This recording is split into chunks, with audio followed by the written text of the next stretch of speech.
Ya, ohayo gozaimasu. Hai, hari ini kita akan belajar bab 31 Mina 2. Silakan disimak ya.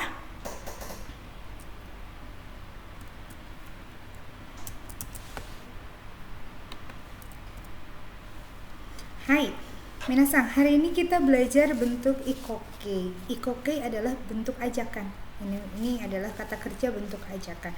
Jika minasan dulu pernah belajar perubahan jisoke atau kata kerja kamus, kata kerja bentuk kamus, setelah itu belajar mengenai bentuk maske, kata kerja bentuk mas. Kali ini kita akan belajar bentuk ikoke atau kata kerja ajakan.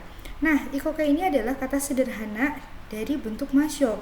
Bila mana minasang dulu pernah belajar mas, maseng, masta, maska, masyo. Nah, masyo itu disederhanakan menggunakan ikoke atau bentuk ajakan, sama bentuknya. Masyo juga bentuk ajakan, ikoke juga bentuk ajakan.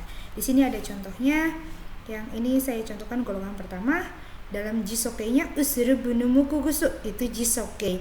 Jika maske itu akan berubah, bukan lagi u lagi akhirannya, tapi i ditambahkan mas, ichiri binimi kigisi, lalu ditambahkan mas, itu adalah maske.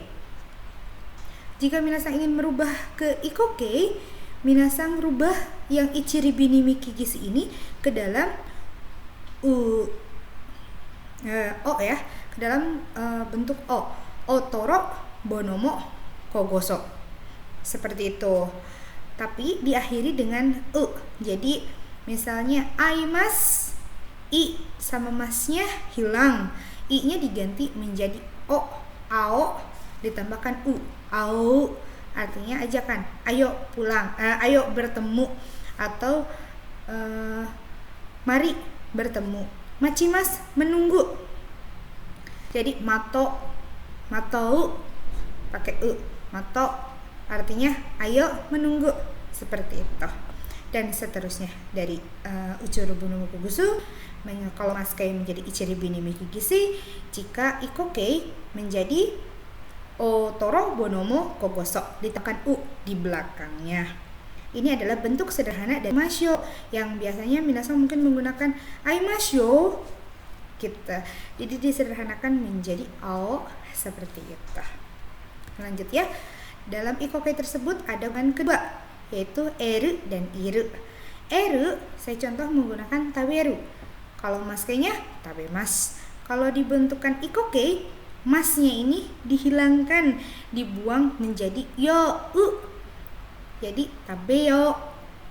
Iru juga sama. Saya contohkan miru. Maskenya mimas, masnya dihilangkan menjadi mio, seperti itu. Artinya ayo lihat, ayo makan.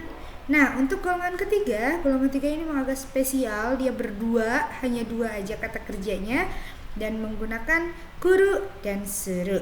Kuru menjadi kimas, suru menjadi simas. Nah, untuk ikoke-nya kuru ini maskenya kimas, kalau ikoke-nya menjadi koyo. Suru pun simas, untuk dibentukkan ikoke jadi shio, hanya ditambahkan yo u di belakangnya.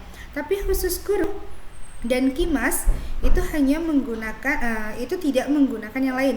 Memang sudah dari zananya ya, memang sudah kuru ini memang berbeda menggunakan koyo, seperti itu. Contohnya di sini adalah kata benda simas. Misalnya benkyo simas, jadi benkyo shio. Kekong simas, kekong shio, seperti itu. Sekali lagi, ikoke adalah bentuk ajakan. Hai, selanjutnya untuk apa sih ikoke itu? Di sini saya punya perubahan kata kerja to omoimas atau to omoteimas.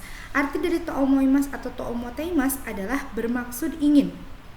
Seperti itu. Dan di sini menggunakan bentuk kata kerja ikoke yang tadi digunakan di sini. Hai. Contohnya, watashi wa nihon e ikou to omoimasu. Saya ingin pergi ke Jepang.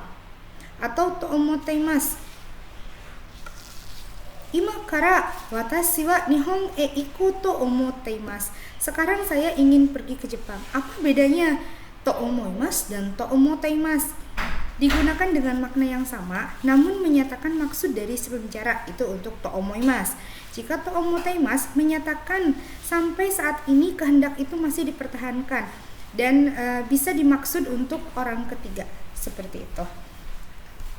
Hai, Sugi. Di sini ada kata kerja bentuk sumori. Perubahannya adalah sumori dan nai sumori. Sumori artinya bermaksud, nai sumori artinya bermaksud tidak. Jika minasang menggunakan sumori, minasang harus menggunakan bentuk jisoke atau bentuk kamus. Tapi nai sumori ya bentuknya jelas nai kan ya, karena memang sudah nai sumori. Di sini saya punya contoh toshokan de benkyou suru sumori desu. Saya bermaksud belajar di perpustakaan. Di sini menggunakan suru. Suru itu golongan ketiga. Hai, benkyou suru sumori desu. Artinya saya bermaksud belajar. Atau yang menggunakan nai sumori. Asta no seminar ni wa ikanai sumori desu. Saya bermaksud tidak pergi seminar besok. Menggunakan ikanai sumori, tidak bermaksud. Apa perbedaannya sumori ini dengan toomoteimasu? Tidak memiliki perbedaan yang besar. Namun jika menyatakan kehendak yang pasti atau ketepatan hati, kekukuhan hati, kebanyakan orang menggunakan bentuk sumori desu daripada menggunakan bentuk toomoteimasu.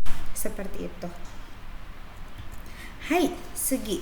Di bab 31 ini ada juga bentuk yote. Yote itu artinya rencana. Yang tadi bermaksud ingin, bermaksud, dan sekarang adalah rencana. Rencana menggunakan bentuk jisoke. Ya, jisoke yote. Setelah minasang menggunakan bentuk kamus, kata kerjanya perubahannya menggunakan yote. Tapi yote juga bisa menggunakan meisi. Namun meisinya harus menggunakan no terlebih dahulu. Jadi meisi no yote desu, seperti itu. Contohnya saya nomor 1 yang menggunakan jisoke. Nigatsu ni Nihon e iku yote desu. Nah, iku itu adalah bentuk jisoke, bentuk kamus. Jadi langsung menggunakan iku yote. Rencananya bulan 2 saya pergi ke Jepang. Seperti itu. Yang nomor 2, Ryoko wa ishukan gurai no yote desu. Kenapa menggunakan no? Karena ishukan gurai itu adalah bentuk meisi atau kata benda.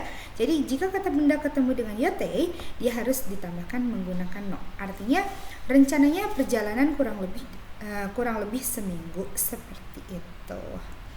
Hai, Sugi. Sebelumnya mungkin minasang pernah belajar mada yang artinya masih. Tapi mada saat ini dia artinya belum, atau sesuatu aksi atau sesuatu kegiatan yang belum terjadi atau yang sedang atau yang masih terjadi, seperti itu. Yang sebenarnya yang aksi yang belum terlaksana sih, lebih tepatnya ke belum. Mada, kata kerja te imasen. Hai, kenapa harus menggunakan te imasen? Jika minasang ingin mengartikan belum, belakang kata kerja harus negatif. Jika minasang menempatkan kata kerjanya mas, berarti minasang menyatakan bahwa mada ini artinya masih, seperti itu. Seperti pembelajaran yang sudah kita lakukan sebelumnya yang artinya masih. Contohnya, restoran wa mada aite imasen. Restorannya belum buka. Nah, menggunakan aite imasen. Mada tabete imasen, belum makan. Bisa nggak mada dipakai dengan kata sifat kata benda? Bisa. Dia diikuti dengan bentuk negatif atau dewa arimasen. Dewa arimasen apa sih? Jika positifnya adalah des, negatifnya berarti dewa arimasen. Contohnya di sini mada suki dewa arimasen. Nah, suki ini adalah kata sifat ya. Sukina dari kata sukina. Mada suki dewa arimasen. Artinya belum suka. Seperti itu, atau belum menyukai. Hai, seperti itu. Nah, di bab 31 ini minasang ada kata kerja yang bisa dijadikan kata benda. Mungkin minasang di bagian yang ini meisi. Maksudnya kata benda tuh yang mana sih? Boleh bila mana minasang ingin memasukkan kata kerja yang dijadikan kata benda, bisa dimasukkan yang kata kerja dijadikan kata benda ini. Apa sih maksudnya? Nah, sebelumnya minasang kan sudah pernah belajar bentuk maske yang ichiri bini miki gisi yang seperti itu. Masnya dihilangkan, jangan coba untuk dibawa. Berarti yang harusnya aimas jadi ai, machimas machi, torimas tori. Itu sudah masuk kata benda, bukan lagi kata kerja. Tapi jika minasang menggunakan aimas, itu kata kerja. Tapi kalau tidak ada kata kerjanya, bentuk masnya, berarti minasang menggunakan kata benda, seperti itu. Hai, ijo desu. Arigatou gozaimasu. Selebihnya saya akan memberikan tugas dokai. Tugas dokainya akan saya